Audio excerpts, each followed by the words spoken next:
हमारे साथ कांग्रेस पार्टी की प्रवक्ता शोभा ओझा जुड़ चुकी हैं। शोभा जी, बड़ा झटका कांग्रेस पार्टी के लिए, देश की राजनीति के लिए, शीला दीक्षित का निधन। जी बिल्कुल, बेहद दुखद है और मैं समझती हूँ कि शीला जी का एक बहुत बड़ा योगदान रहा है कांग्रेस के लिए नहीं, एक आम जनता के लिए, दिल्ली के नागरिकों के लिए। लगातार 15 साल वो मुख्यमंत्री रही, उन्होंने दिल्ली का नक्शा बदला और आज जो दिल्ली हम देख रहे हैं वो शीला जी की देन है। और लगातार काम करती रही, कांग्रेस की सच्ची सिपाही थी। जब कांग्रेस को जहां जरूरत पड़ी वो खड़ी रही कांग्रेस के लिए। मुख्यमंत्री के तौर पे काम किया, यूपी के अध्यक्ष के तौर पे काम किया, दिल्ली के अध्यक्ष के रूप में काम किया।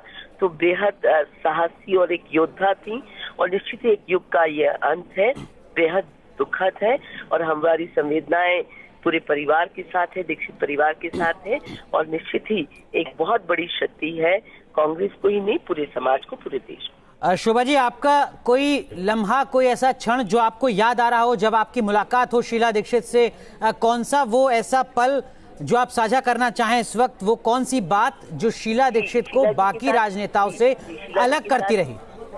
जी, शीला जी के साथ मैंने काफी काम किया। जब राष्ट्रीय अध्यक्ष रही मैं महिला कांग्रेस की, शीला जी दिल्ली की मुख्यमंत्री थी।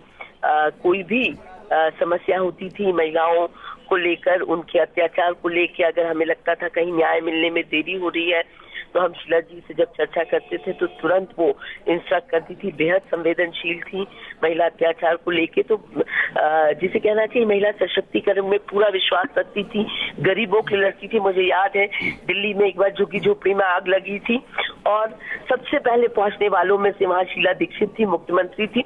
स्वयं गई, उन्होंने पूरी व्यवस्था खुद पहुंच के उन्होंने ताबड़तोड़ कराई कि आग पे काबू पा सके। तो वो व्यक्ति थी जो सड़क पे संघर्ष करना जानती थी, गरीबों के लिए संवेदनशील थी, उनके हर मुद्दे को समझती थी। बहुत अच्छे से इंदिरा जी के साथ लंबे समय काम किया उनने, सोनिया जी के साथ, राहुल जी के साथ। तो मैं समझती हूँ वो बेहद संवेदनशील थी जो हर मुद्दे को समझ के उसके हिसाब से काम करती थी।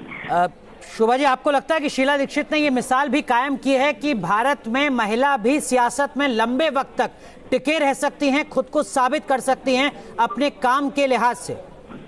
बिल्कुल बिल्कुल, देखिए आज भी दिल्ली में आप जाएंगे, किसी से बात करेंगे तो लोग यही कहेंगे कि जो दिल्ली आज दिख रही है वो शीला जी की देन है। उनकी सोच की वजह से, उनके संघर्ष की वजह से आज दिल्ली को हम इतना जो डेवलपमेंट हुआ है हम देख रहे हैं। और शीला जी ने ये एक बार नहीं कई बार सिद्ध किया कि राजनीति में हो चाहे जीवन के किसी और क्षेत्र में हो, महिला को एक अपॉर्चुनिटी की जरूरत है, एक अवसर मिलने की जरूरत है और जब वो अवसर मिलता है तो वो अपनी छाप छोड़ के जाती है।